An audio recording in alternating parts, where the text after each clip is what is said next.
Hey, what's up, y'all? My name is Chris. I'm Abby.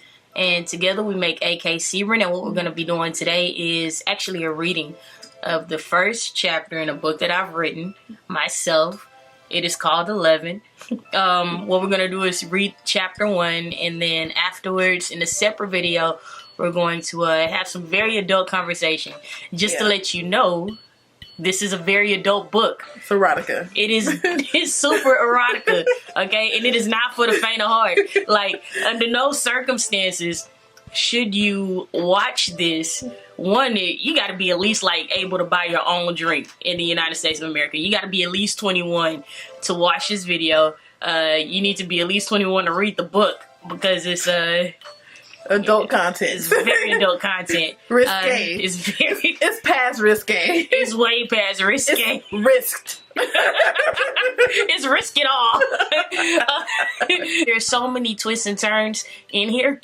I didn't even know that I was going to put them in there. They just happened. My brain was like, oh, it should end like this. And then boom, you know, so there's some stuff that you're not going to be able to say that you saw it coming because I didn't see it coming until I wrote it. So anyway, I guess we'll just hop straight into the reading, huh? All right.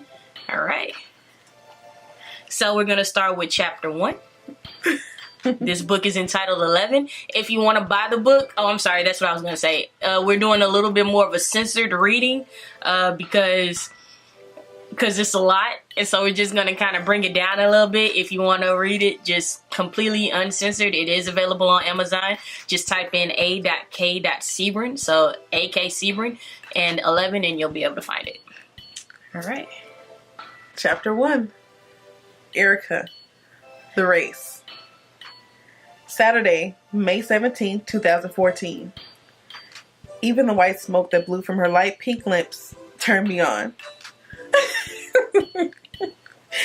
My breathing became short and choppy, almost to the point of a light pant. Her light brown eyes instinctively locked into mine. I wanted so badly to look away, to be unfazed, to be completely unaffected by her sexy-ass mouth and dreamy bedroom eyes. I'm not even effing gay. The dampened seat of my black lace bickies will call me a liar, though. The dimly lit club was thick with hookah vapors and cigarette smoke. Hip-hop music blared through the overhead speakers. I tucked the heel of my red pumps behind the footrest of the wooden bar stool. I need to be inside you right now. Jason Jackson leaned over and whispered in my ear. For a brief moment, I completely forgot I was here with my boyfriend. My man of 2.5 years. My consistently good D. I readjusted in my seat, clenching my thighs together, shifting my weight closer to his muscular build. Jason's raspy voice snatched my attention from Kai St. Laurent's pretty golden face. Jason scooted his seat back from the pub table and excused himself to the bathroom. I counted to 60 silently in my head twice, hoping this would disguise the toilet sex Jason and I were about to have, while Kai and her girl Ashley sat unassumingly at the table and waited for us to come back. I dryly chuckled at whatever Ashley said, not really paying any attention to her, but merely responding the way that seemed most appropriate, considering her and Kai were both laughing. I was on 39 for the second time, and I found myself once again imagining what Kai's wet tongue would feel like, sliding against my most sensitive part. Why you look at me like that? She nasty. The softness of her caramel cheeks against the smoothness of my thick cinnamon thighs. Excuse me, ladies, I said as I grabbed my white and black leather Michael Kors satchel. I pushed... Oh, did you want to say something? No. I'm listening. This is excellent. I pushed the rickety men's restroom door open. The second the door closed behind me... Oops.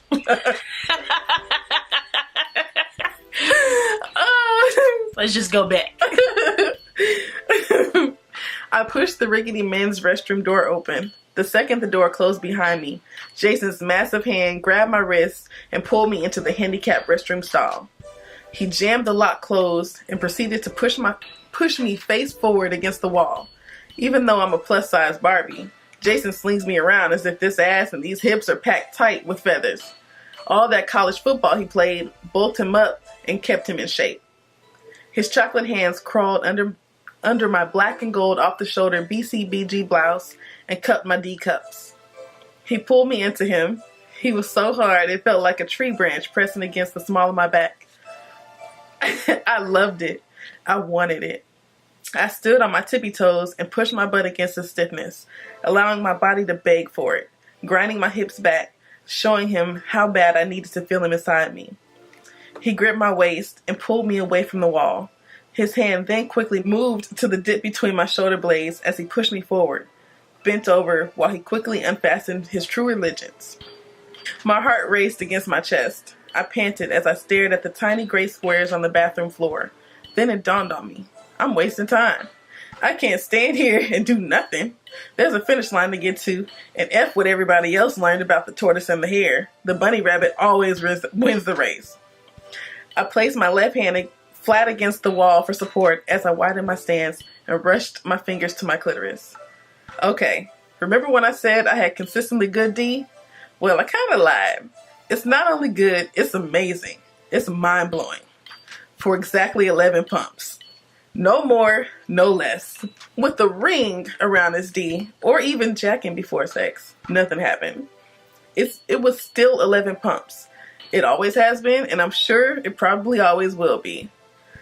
I feverishly ran my fingertips over my slippery, swollen pleasure center as he pulled my ass cheeks apart and pushed his spit-shine member deep inside me. I was so wet, he slid all 9.5 inches right in. My knees buckled, and I straightened them back out. With my hand planted firmly against the cold tiled wall, I absorbed pumps 2 and 3 with ease.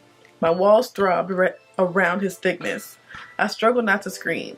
He gripped my shoulders and began forcing his hardness deeper inside me, knocking my hand from between my legs. Pump 7, pump 8. A moan escaped his goatee-traced lips. I fought against the natural urge to squeeze my yoni tight around him. Mainly because I still had hope. Maybe this could be the time I finally get to see what 12 feels like. Pump 8, pump 9. His hands fumbled to my waist for stability. Pump 10 was harder and deeper than 9.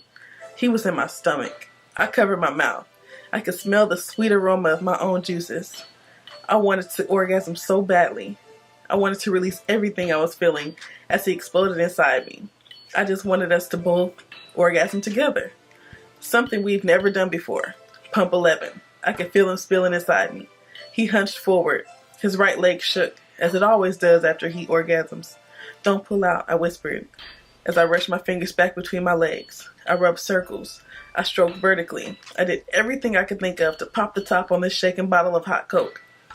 I closed my eyes, and without warning, Kai's face appeared. I have never been attracted to a girl before, but somehow she had me. I thought about her all the time. Sex with Jason is usually the only time I can control it, but not now. My mind so vividly held a picture of the long curved eyelashes that lined her bright brown eyes, her cute button-like nose, that U-shaped curve in the center of her top lip, her curly, bushy, sandy brown mane that she keeps in a ponytail at the back of her head. That perfect Coke bottle-shaped body that demands look from almost any man, though she normally wears snapback caps, which almost always implies lesbian. Kai was beautiful in every way. She had just the right amount of femme to offset the masculinity she puts out there with the hats and sneakers. She played the middle. She walked the line. I bet she could eat it good. I bet she could make me orgasm.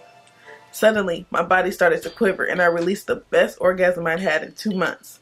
Jason moaned at the intense contraction of insides as I came hard on his D. For a second, I almost forgot he was there. Disrespectful.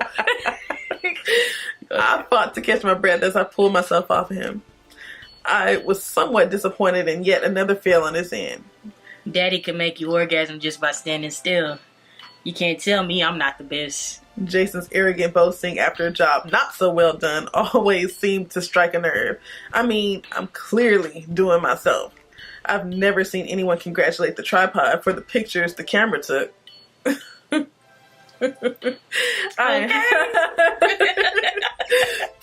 what you need. 3 snaps. 3 snaps in a circle. You said in a circle. Okay. Okay. Sorry, guys.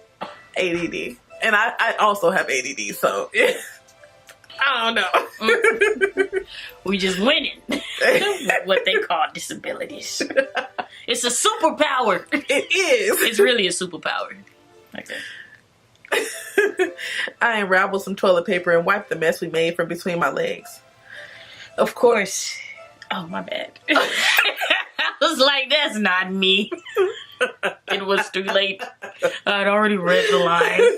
Go ahead, I'm sorry. Of course, Daddy, you know you put it down. I smiled as I turned to face him and flushed the dirty paper towel down the toilet.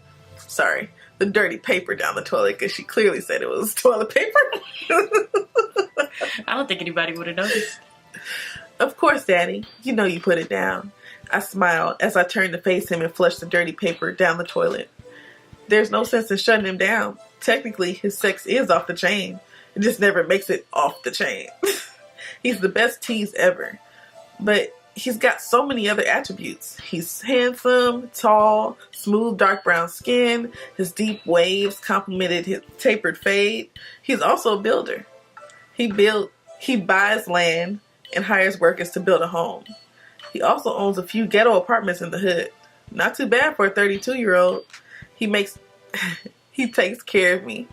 He loves me like I've never been loved before. He treats me like a queen. He's the type of guy to run me a bubble bath and line the tub with candles just to show me how much he appreciates me. So, if shortcoming is the only shortcoming, F leaving, I've hit the husband lottery, especially considering how trifling N-words are these days. You can definitely say niggas. Okay. Please say niggas. I've hit the husband lottery, especially considering how trifling niggas can be these days. I pull my black leggings up and wrap my arms around his neck. His 6'4" always looks so far away from my 5'5" stance. He leaned forward and gently kissed me. His lips felt so soft, planted against mine. You better get going before they think we died or had sex. I giggled as I pushed out of the stall into the mirror to check my makeup. The dark eyeliner that lined my light brown eyes was still intact. My lip gloss, on the other hand, was smeared all over my mouth. I cleaned up the shiny smears from my caramel-colored skin with my thumb. I fluffed my curly brown and black fro back out and smoothed my blouse back down over my stomach. Even though I was thick, I've always managed to keep a flat stomach, just the way Jason likes. I took one last look in the mirror and admired my sexy. You coming? Jason called out to me. I looked back at him, licked my lips, and followed him out the door. Hopefully using my best friend's face to orgasm on my man's D is not the start of an What happened? It's just the idea. Hopefully using my best friend's face to orgasm on my man's D is not the start of an escalating trend. I'm not gay. I never have been, and I never will be. Excellent reading there, Abby.